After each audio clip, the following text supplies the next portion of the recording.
Let's make your job easy.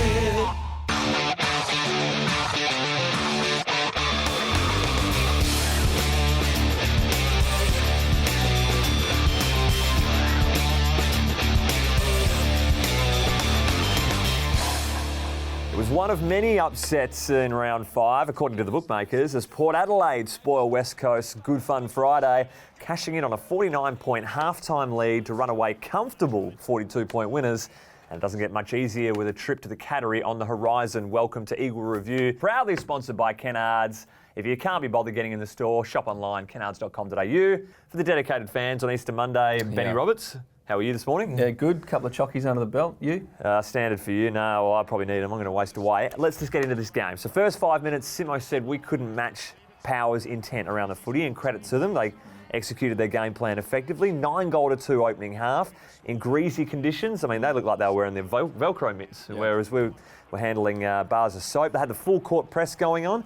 What do the numbers say about the pressure applied by Power? Well, the numbers show that we weren't at our best, absolutely, and Port were very, very good. I mean, we didn't have anywhere near as many intercept possessions, didn't have anywhere near as many scores from centre back. We just were totally dominated from their pressure in the end. And Port didn't allow anything to go our way because they were just too good. And they said, I heard a few guys talking post-game, they said they wanted a dirty game to keep the ball on the ground, even if they'd rather kick the ball along the ground into the 50 rather than in the air to the 50. And I thought it was very smart, really, when you consider the aerial power that sometimes, an aerial dominance that we can sometimes have in games of footy. But so the conditions played right into the style of game plan which do you think would have adopted? They played the conditions perfectly with a game plan that the new would probably, if they executed correctly with the right intent, Simo said, could work, and geez, it worked. They played 6-1 the second quarter. That almost killed it off. But 40 turnovers in their front half, just the pressure was, they were just on and didn't allow the guys to settle, and 21 intercept possessions resulting in 33 points.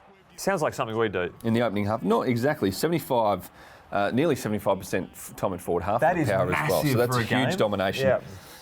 Ground ball gets, now obviously in a game like that, the ball's going to be on the ground a lot, being greasy. Last year, rounds 1 to 19, Eagles poor ground ball gets in terms of differential, no good. But we ramped it up come finals time in the finals, in the grand final. Crushed it, absolutely crushed it. Now, is that a correlation to, they had such a good September? Who knows? But ground balls obviously was an issue that Port were on top. They're on top in clearances. Huge amount of inside 50s, wasn't it? Over 70? Huge. Yeah. You're not going to lose the game having 70-something inside 50s. That's immense. And the Eagles only had 30-something. So that's not enough supply for our guys and couldn't lock it in the forward half, which is an issue. It was interesting seeing two styles of game plan. Port Adelaide obviously ranked very high in disposals. Kick-to-handball ratio, we're ranked number 1, whereas Port are 15th. So there's two contrasting styles, and it seems there's work to a T on the night. Yeah. Tom Barras laid out, so he's expected to undergo some more scans and seeing how severe his lower leg injury is. We saw Schofield coming to the team instead of Rotham, who had played the previous 2 games. Interesting moment post the Power contest with Simo having a bit of a target set on the Optus Stadium turf. Let's have a listen. Well, we're going to have to stop training here, and that's pretty obvious. But it's a bit like when you get asked, do you want to train at the G? Of course you do. But we're losing players. So until that ground becomes better for both us and Fremantle, we might have to avoid training here.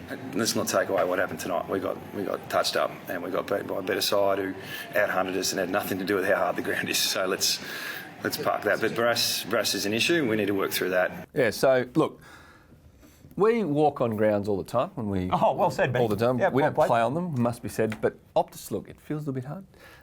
I think, look, the feedback on from the players, I think, when they play on it, the way they pull up and stuff, is that it's hard. They're just not going to agree on this. Optus Stadium are going to have their readings and they're going to say, look, within regulation, the footy department here are going to have the feedback from the players and say there's the hardest stadium in the history of mankind. But there's no denying we've had a lot of injuries over the last 18 months in the lower leg department after moving to this stadium. But the first question asked, Benny, why don't Freo have that? Well, exactly. That's what I was going to say. I'm glad you raised this point. That is the other interesting thing. They play there too. Do they train? I don't know. But look, I'm not qualified to answer that. I'm no doctor, as you know.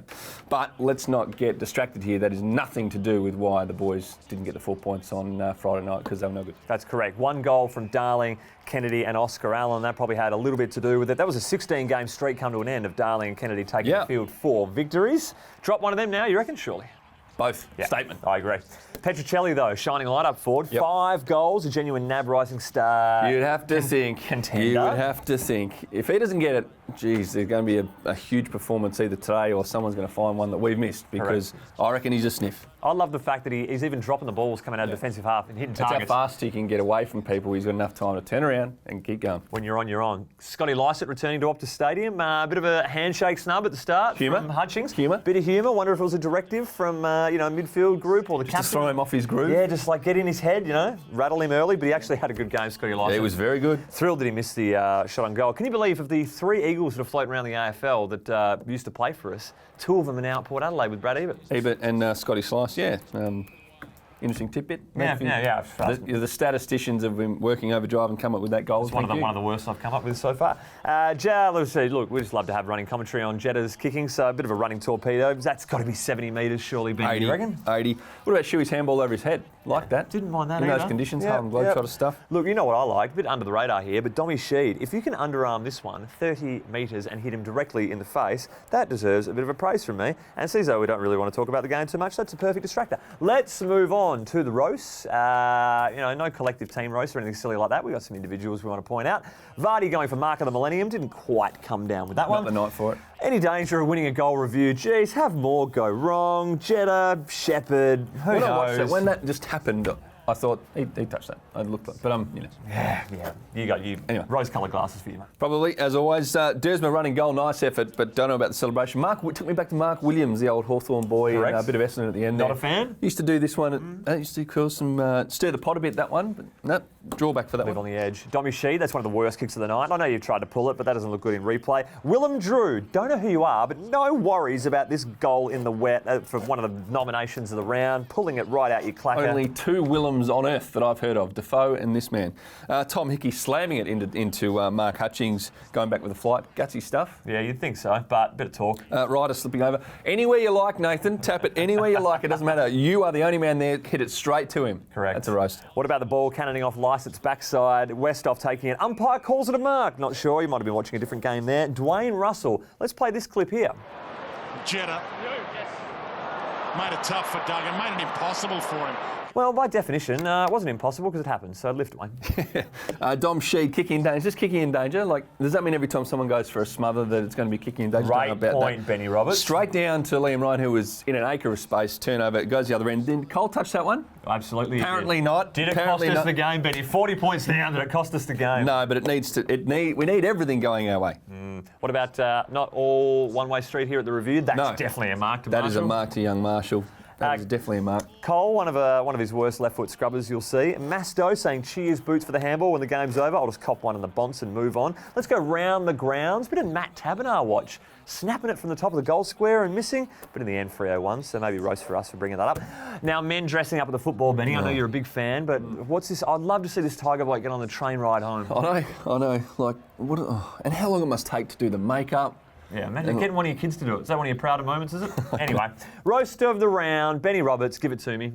As I said before, you need everything going your way when you're getting a trouncing. You need everything going your way. And then have a look at this one. When the young fella from Port Young gets Rosie. injured, young Rosie gets stepped on by Yo. Yo is trying something different. Applaud him for that. Got to try something. Got to try something. The umpires, he's getting taken off by the medical staff straight to the boundary. Let's hear the comment, shall we? Okay, we'll take this.